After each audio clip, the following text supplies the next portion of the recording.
What's up guys, welcome back to the channel. So I got something a little bit different today. We're going to be talking about a really cool tool that some of you probably know about, but most of you probably don't, and that is the Clam clamp. So let's get right into it. This right here is a Clam clamp, and this is one of the coolest tools I probably own. I just got this about 2 months ago, and I've been messing around with it, using it on a couple of jobs, and I'm very pleased with it, and I want to share it with you guys. A lot of you guys already know about it because you've been telling me to get it, but I bet most of you don't. It's made by a man by the name of Jim Chestnut. His company is right here engraved on the tool, Chestnut Tool and Chowder Company. It says better, faster, cheaper, engraved right there. I'm not really sure where the chowder comes in. Maybe it's a play on words of the clamps and the clam chowder. Not really sure, I didn't ask him, but I did speak to him on the phone. He's a very nice guy, and he thought of everything when it comes to this tool. This tool is solid steel, brass, and Delrin. Delrin is the plastic cam right here. We'll get into that a little bit later, but it's an extremely hard DuPont plastic that replaces metal parts, and it extends up to friction and wear, and that's very important for this because the way this tool operates, it uses that cam for its operation. So what is this? Well, it's a miter clamp. It's for miter joints, door casings, and windows, specifically for what we do. And it puts extreme pressure all across the miter joint. So it's not just pressure on the toe of the miter, it's actually on the heel as well. Now right off the bat, I will tell you guys, this is 75 bucks. So it's not cheap, but usually tools that are of any good quality are not cheap. And I picked up 4 of them. So I got my 4 right here. And as you buy more, you get a better deal. So I got these for 65 bucks, so it cost me about $280 for shipping for these 4 clamps. Not only is it an amazing tool, as you'll see here in a minute, but it's just a beautiful tool. I mean, it reminds me of one of those old Stanley hand planes that people restore, and it's a joy to use. It feels like a tool. It doesn't feel like a cheap piece of plastic or anything because it's solid, hefty metals. So let's go ahead and cut a sample miter joint. I'll show you guys the basics of how this works, and then you can see what you think about it. You're obviously going to put your 2 joints together like that, or your 2 pieces together to create that joint.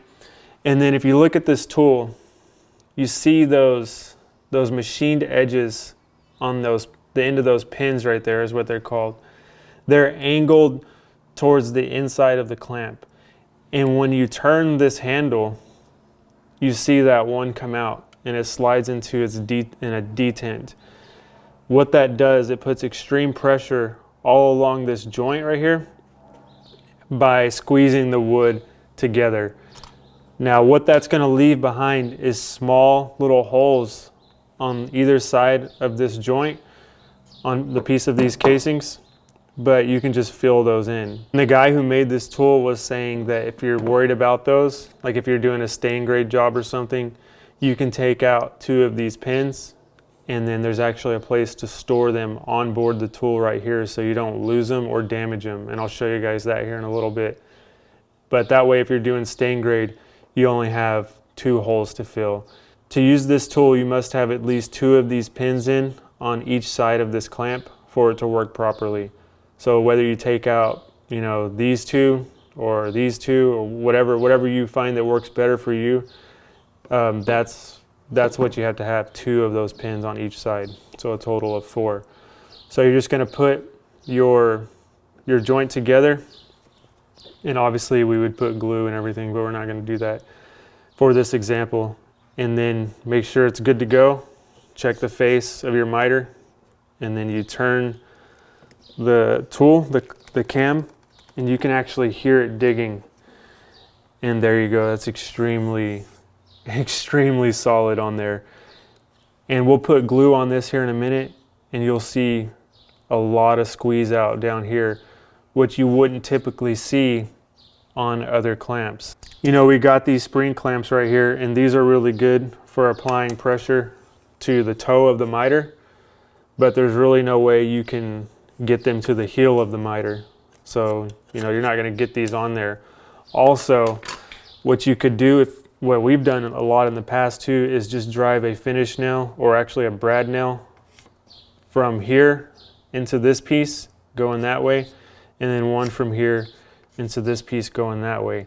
But again, you're only getting pressure on the toe. So that would be this area of the miter.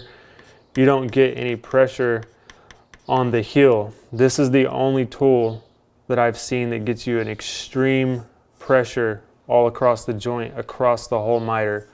So if someone was going to be making picture frames or something, they could definitely use this tool. Obviously, finished carpenters like us definitely can use this tool. Now, when I take this off, I'll show you the marks, or the holes rather, that you have to fill in that, you know, wouldn't be any different than, like I said, driving a nail through the toe of the miter, but obviously you're going to have 4. So there's the holes. They look kind of like 16 gauge finish nail holes. So you just fill those obviously and then sand the back. And it's going to be the same thing on both sides. So let's go ahead and I'll put some glue in here. That way you can see the squeeze out from the joint. And he recommends to use biscuits to join the miters. But I mean, I see the benefit of it, but I don't ever see myself doing that. So we'll make sure we're good to go on our miter. And I'll put this clamp back on. And you can see the squeeze out is across the whole joint. Even down here at the heel. I've never seen that happen with any other kind of miter clamp or any other experience I had. Like I mentioned, you can usually only get the pressure right here at the toe. So you'd let this thing dry for 30 minutes. You could pre-assemble everything, and then this would be an amazing glue joint right here. I mean, that really is amazing. I don't know, I was gonna say, what if I tried to pull it apart, but there's really no point. It's on there, and it is freaking strong. So a little bit about this now that we can see. You can see the cam. Let me see, let me slide it. It actually needs to go about right there. There's a little detent in there, but it's so subtle that sometimes I feel like I can't feel it. But really, once the flat side of this cam is facing you, parallel with the tool, you're into that detent.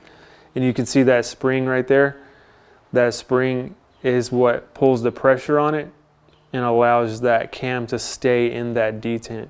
So as you turn that cam, it's pushing this piece of brass out with the teeth in it, and then the spring is pulling it back. So it has that constant pressure.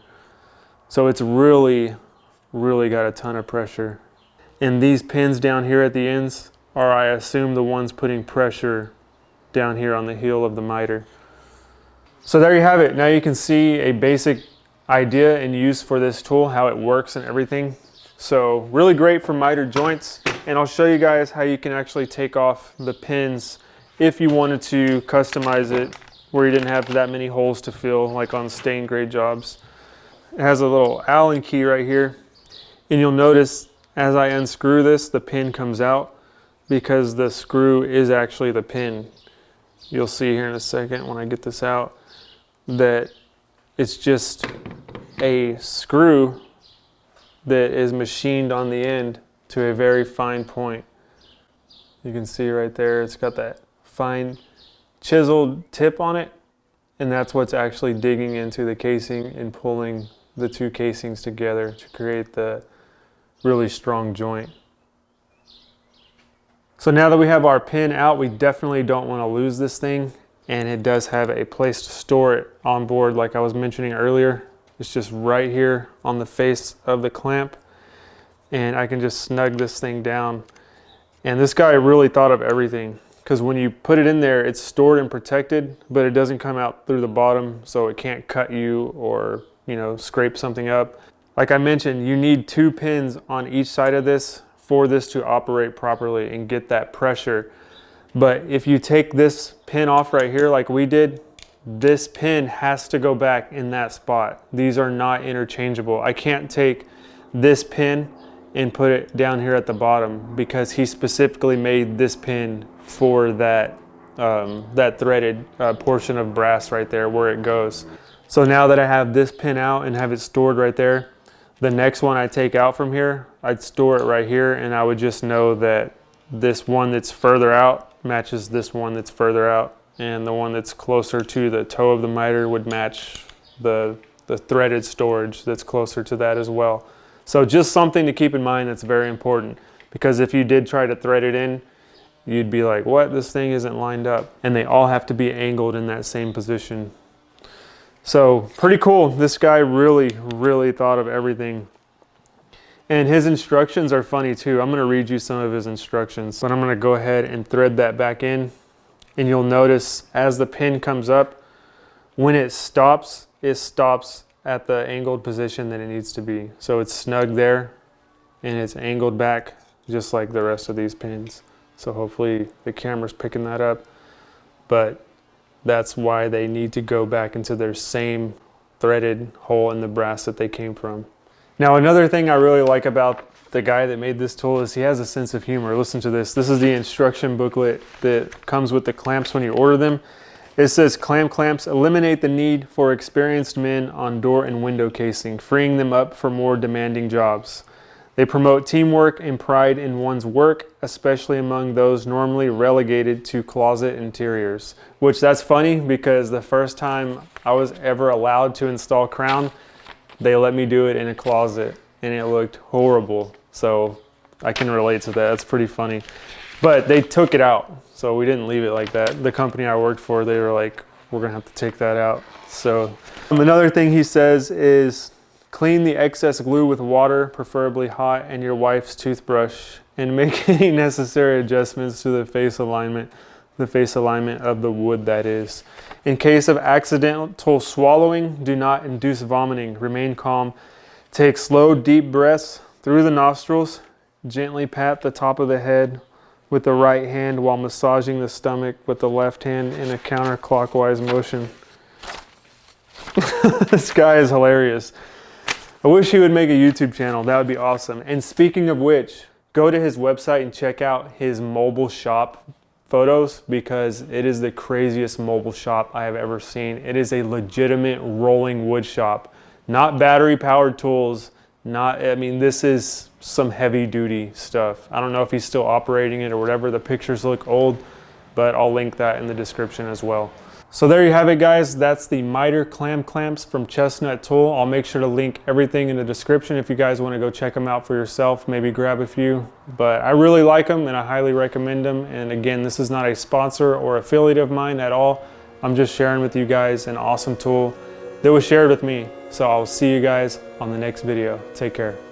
Oh yeah, and one last thing. That example that we glued up, let's see if we can break it.